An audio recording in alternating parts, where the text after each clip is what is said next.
Hello guys, welcome to our channel GK Vidya. Today's topic is chapter number 7, new questions and ideas from your class 6 NCERT history. Book name is Our Past. So, Siddhartha, also known as Gautama, the founder of Buddhism, was born about 2500 years ago. Buddha belonged to a small jana known as Sakya Jana and was a Kshatri. Buddha means the wise one. He went to Sarnath near Varanasi where he taught for the first time. He spent the rest of time traveling on foot and he passed away at Kushinagara. Buddha taught life is full of sufferings and unhappiness because we have craving and desires. Buddha described this thirst as tanha. Buddha taught in the language of ordinary people called Prakrit so everybody could understand his message.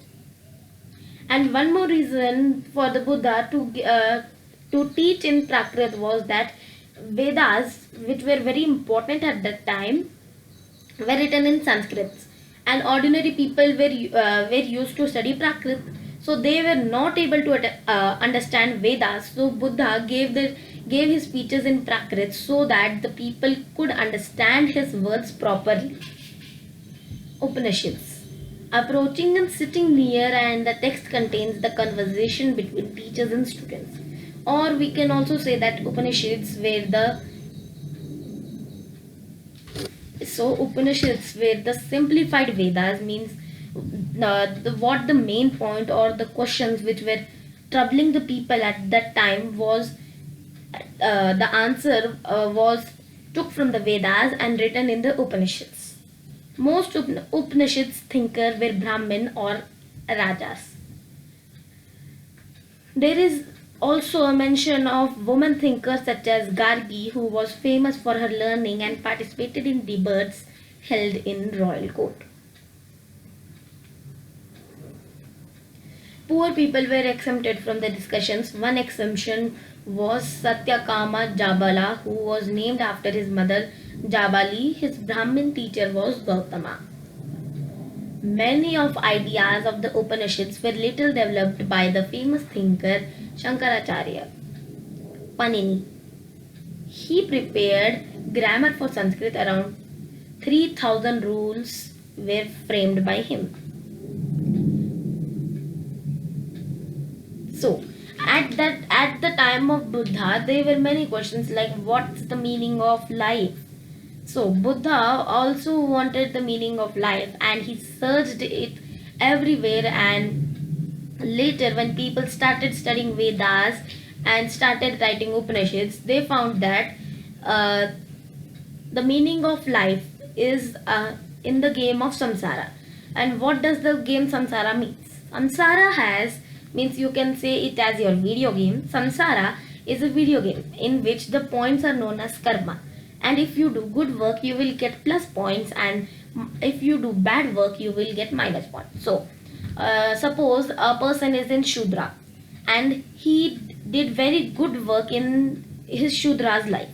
So, in the next time when he will get birth, the rebirth, he will be promoted to the next caste, which is the Vaishya, and he keeps on doing good work. He will be promoted till Brahmin also.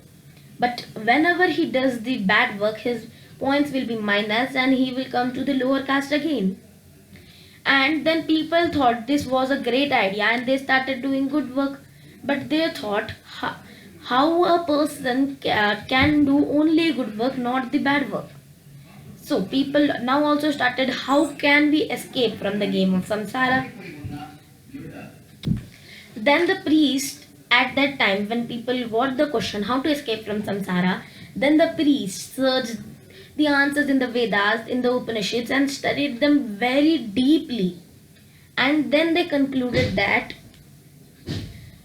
we can escape from the game of samsara by moksha.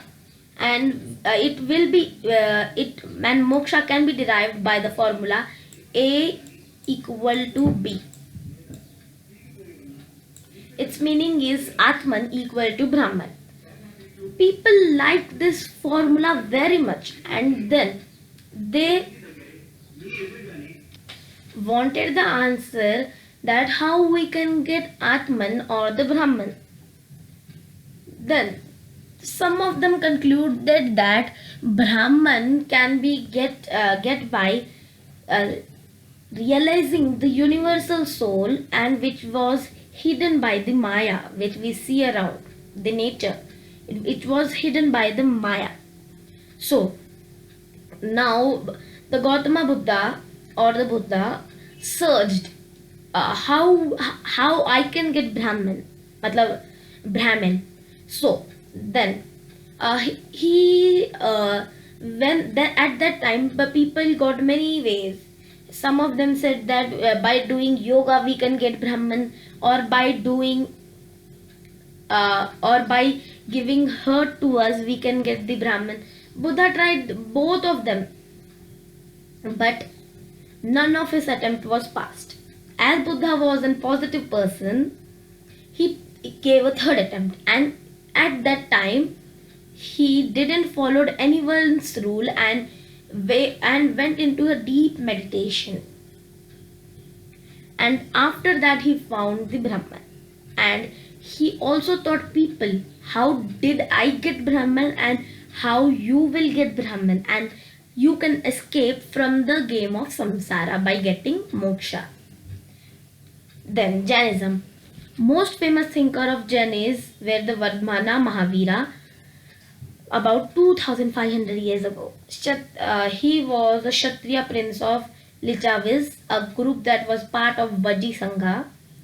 At the age of 30, he went to live in a forest. For 12 years, he led a hard and a lonely life. Men and women who wish to know the truth must leave their homes. They must follow ahimsa. All being long to live. To all things, life is dear. He also taught his teaching in Prakrit. There were several forms of Prakrit used in different parts of the country. In Magadha, it is called Magadhi.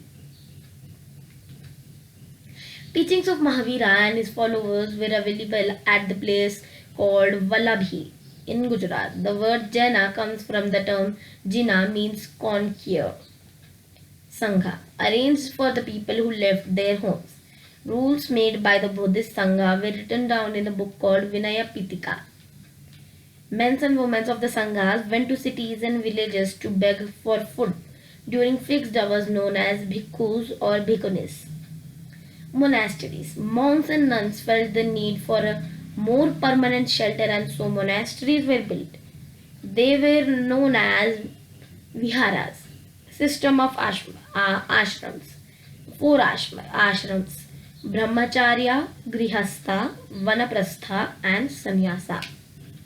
So Brahmin, Kshatriya and the Vaishya, the three upper caste men were accepted to lead simple lives and study the Veda during the early years of their life, which was the Brahmacharya stage.